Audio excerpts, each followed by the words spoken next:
Dramatically, not with anger or tears, just a quiet snapping, like a bridge cable giving way after years of strain. Fine. I'd be the stranger they wanted.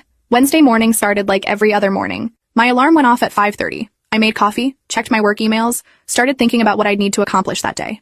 Trevor left at 5 for a project site in Springfield, which meant he'd be gone for at least 12 hours. Hazel came downstairs at 6:15 in her volleyball uniform, hair still wet from her shower, backpack slung over one shoulder. She had that focused look she got before tournaments, already mentally preparing. Can you drive me early today? I need to be there by 6:45 for the tournament. Coach said if we're late, we don't play in the first rotation. I looked up from my laptop. You'll need to ask your dad about rides. She blinked at me, confused. Dad's not here? He left at 5 for that Springfield project, remember? Then I guess you'll need to figure out alternative transportation. She stood there in the kitchen doorway, completely still, like her brain was trying to process a language she didn't speak. What?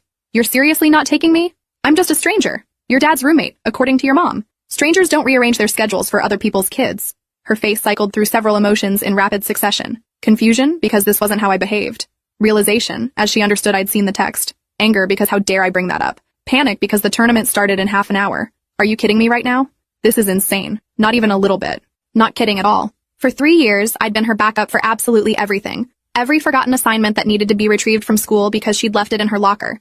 Every ride to practice or games when Trevor was working late or out of town. Every 11 p.m. emotional crisis about boys or friend drama or feeling overwhelmed by expectations.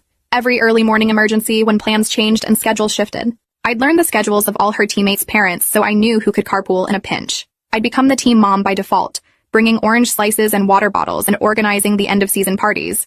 This is insane. You're being petty. I'm being exactly what your mother suggested. Politely distant. She grabbed her phone and called Vanessa.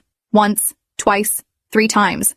No answer. Called Trevor, who was already on the highway, 2 hours away and unable to turn back even if he wanted to. She tried 3 different teammates' parents. 1 didn't answer.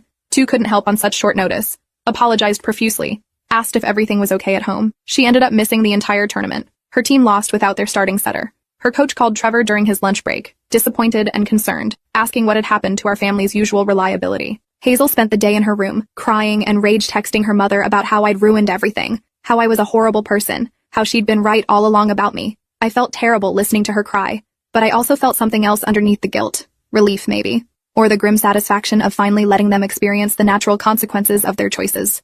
Owen's science fair project was due Friday morning, first period. For 2 solid weeks, his half-constructed volcano had been sitting on our dining room table, gathering dust and judgment. Typically, I would have helped him every single evening, reminded him gently about the timeline, made sure he had all the supplies he needed, asked him questions about his hypothesis, taken him to the craft store when